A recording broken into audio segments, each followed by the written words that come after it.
practical wisdom, courage, self-control, and justice. Self-control and moderation, those are the four cardinal virtues.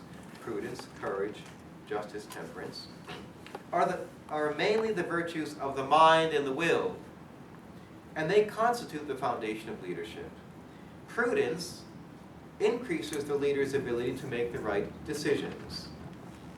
Courage permits the leader to stay the course and resist all kinds of pressures. We need courage sometimes to keep going. Self-control subordinates one's passions and emotions to the spirit and directs one's vital energies to the fulfillment of the mission.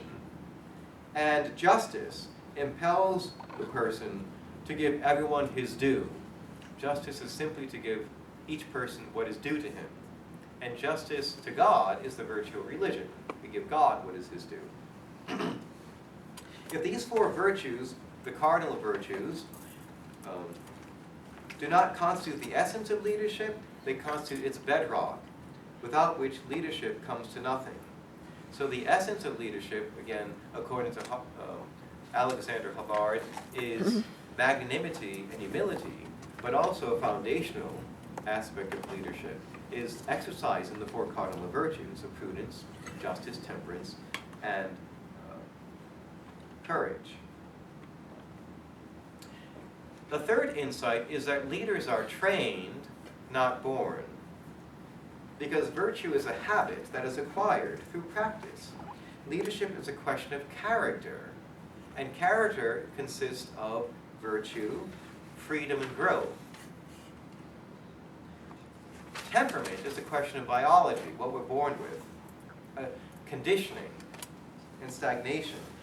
Temperament can favor growth of some virtues and hinder the development of others, depending upon which temperament is the predominant one in your personality. But there comes a point when the leader imposes character on his temperament, so much so that his temperament ceases to dominate him. Temperament is not an obstacle to leadership, but character, the lack of character, which is a moral energy that prevents us to being slaves of our own biology, is an obstacle to leadership. If we don't have character, we can't be leaders.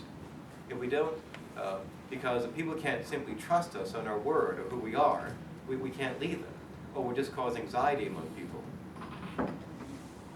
Number 4, the leader does not lead by means of power, potestas in the Latin, that is inherent in his office or function.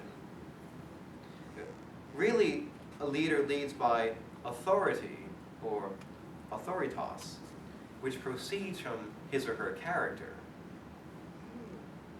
So think about that. It's not by virtue of the power of the office, it's rather by one's authority. Because here the distinguishing fact would be one has authority, let's say, in the United States for being elected to a position. They have the authority of the office. But if it's a dictatorship or tyranny, even though I was going to say Hitler, but Hitler was, of course, legally elected democratically, but that's another story. But he also exercised a lot of power.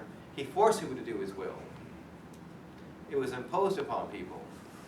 A dictator comes in, or a tyrant comes in, or like think of some Central American country or something where there's a military coup. They throw off the properly elected leadership and they simply exercise power to get what they want.